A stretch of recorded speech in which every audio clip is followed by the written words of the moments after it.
Welcome to NC Wine Snobs as we savor the world one sip at a time.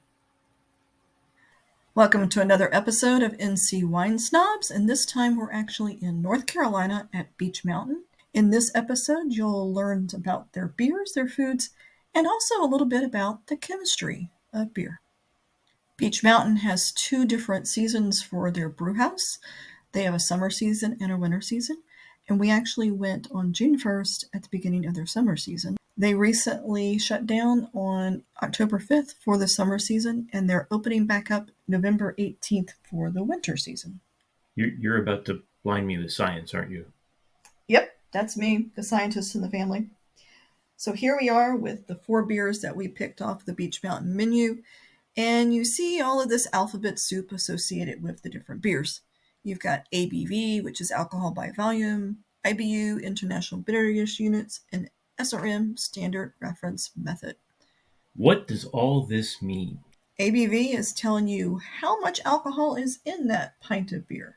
The Beech Blonde is 4.7, and then we've got 5, 6.2, and 6.5, and that Downhill IPA has more alcohol in it than the Beech Blonde. So what you're saying is that if I've got a pint of beer, 16 ounces of beer, and it is a 5% ABV, 5% alcohol by volume, that the total amount of alcohol in that beer is 0.8 of an ounce. You got it. Almost like having a shot of booze.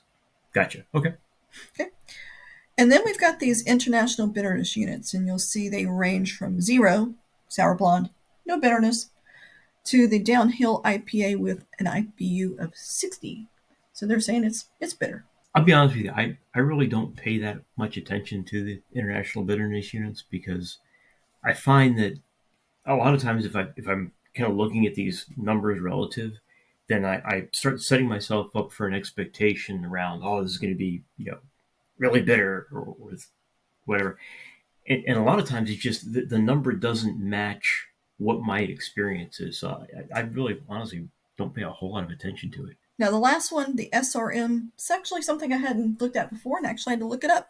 Standard Reference Method is how light or dark a beer is. And the range is from 2 all the way up to 79. Your 2 being a real pale straw color, and your 79 being the darkest of dark black Russian Imperial Stouts. Gotcha. So if I've got a really light, like a lager or a Pilsner beer that's real light, straw colored and so forth, that's to be closer to like a 2. And then the opposite end, that 79 end of the range is going to be more like a Guinness or really Exactly. Heavy stout or something like that. Gotcha. Okay. Science! And now on to the beer. So this time what we want to do is something a little bit different. We've included the information from the brewer on their notes on the beer. And typically, we don't like to look at the brewer's notes, the winemaker's notes, the distiller's notes before doing our own tasting because we don't want to be biased by what they say. But the important thing to remember is it doesn't matter what an expert says. What really matters is your experience, and you're going to draw on what you associate various flavors for. And we wanted to use this to kind of illustrate that.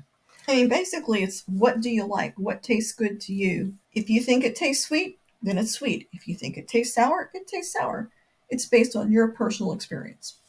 Exactly. And a perfect example of that is the Beech Blonde. Their tasting note calls it light and refreshing with beating body and a fruity hoppiness to it.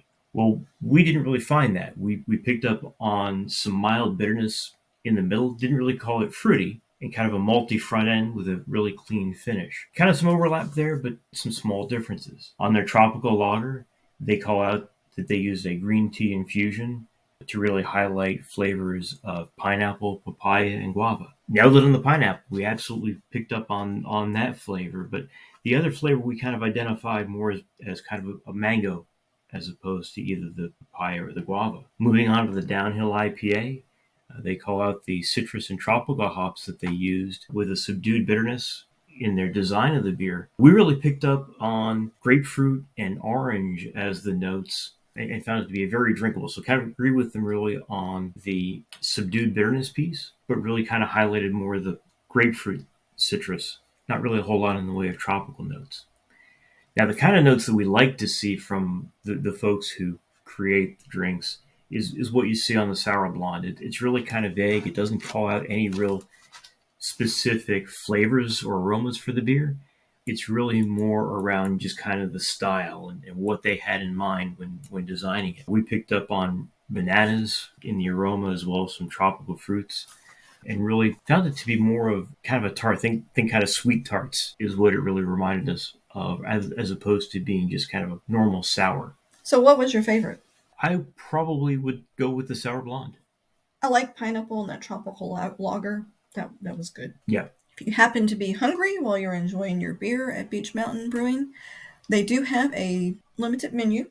It's got chicken wings and tenders, fries and salads, and it also has a handful of burgers and sandwiches. I see what you did there. Handful of sandwiches. We decided to go for the smoked brisket sandwich and the classic smash burger. I had the brisket, and I was kind of expecting something a little bit different than what I got, and honestly was a little bit disappointed. I was thinking brisket, fall apart, barbecue sauce, nice big sandwich with lots of juicy barbecue brisket. And it had a few slices of brisket and a slice of cheese, pickle, lettuce, tomato, and that was about it. Yeah, I think I enjoyed the smash burger a little bit more. It was had that crispy outside that you typically expect, and a little bit of pepperiness to it that was kind of nice and offset the veg that was on the burger with it quite nicely, actually. So we're divided on the food on this one. I would go back for the beer, Hmm. but I might not go for the brisket sandwich next time. Fair enough. If you enjoyed this video, be sure to hit that like button and subscribe to the channel with the notification bell turned on.